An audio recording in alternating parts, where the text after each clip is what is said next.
Alright guys, so continuing on with our first chapter for Common Core Algebra 2, which is pretty much a review of Algebra 1 and probably some geometry. We are going to today look at what are called solving literal equations. So first thing to remind us what a literal equation is it just is any equation in which we have nothing but variables, or where we have multiple variables, maybe a number or two.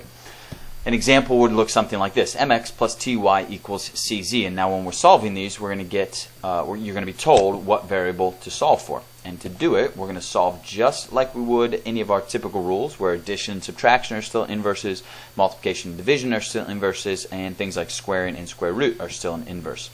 So you won't be able to perform the actual operations, like when we say 9 minus 6, we can actually do that and we get 3.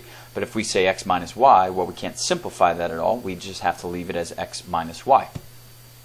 So we're going to write them out. If the operation was to subtract y from both sides, we would have to write something like x minus y, where nothing actually simplifies.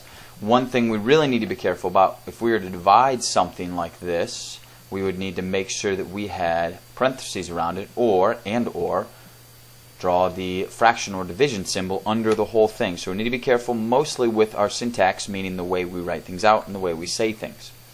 Okay, so if we look at something like this, c plus z equals f, and you're told to solve the equation for z. Well, our first step is going to be to subtract c from both sides.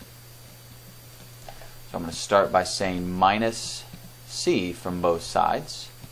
And then, just like in a normal equation, a c and a minus c cancel out. We can bring our z down, and over here on the right side we're going to end up with f, and since we can't actually perform the operation, we just write it as f minus c.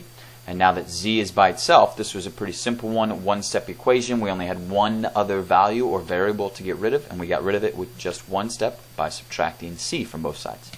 One that could be a little more complicated if we are trying to solve here for b. Again, I'm going to rewrite my equation. So we want an h here.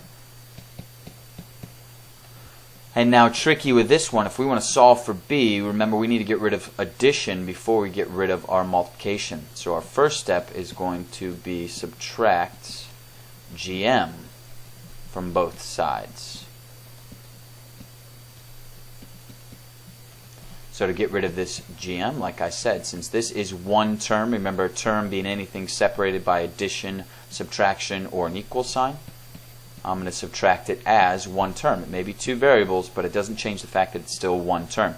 So they will cancel each other out. We will have ab, and then on the right side, yr minus gm.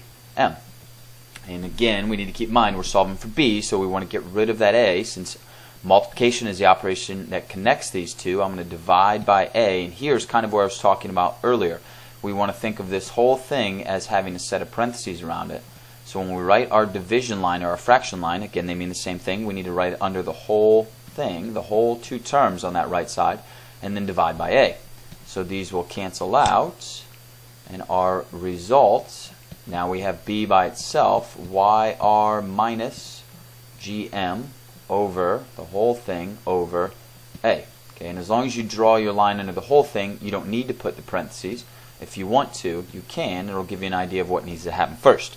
So there was an example of a simple one-step one and a more complicated two-step literal equation, or where we had to both subtract and divide. Okay, we will start off class tomorrow with an example, bell work on what our first step would be, and then we'll probably get into creating some problems as well together. All right, we'll see you next time.